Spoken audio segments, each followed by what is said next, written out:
Assalamualaikum warahmatullahi wabarakatuh. Bapak Guru anu simkuring dipihormat, sareng rancangan anu simkuring muliakeun. Puji sinaran syukur urang panjatkeun ka Gusti Allah nu Maha Suci, margi urang sadaya tiasa kumpul di ieu acara. Salawat sinaran salam mugia dilimpahkeun ka junjungan alam Kanjeng Muhammad sallallahu alaihi wasallam.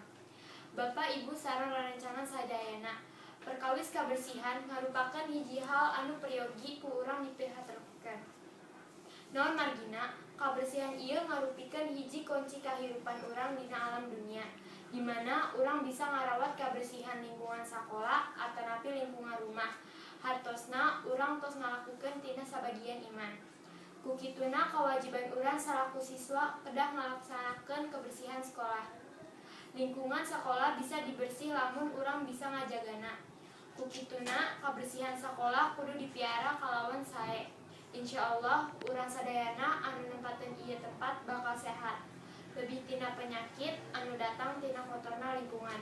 Sakitu wae ti simkuring mugia aya mangpaatna, khususna ka simkuring umumna ka urang sadayana. Hampunten bilih aya salah katepatan sareng kakirangan, wabillahi taufiq wal hidayah. Wassalamualaikum warahmatullahi wabarakatuh.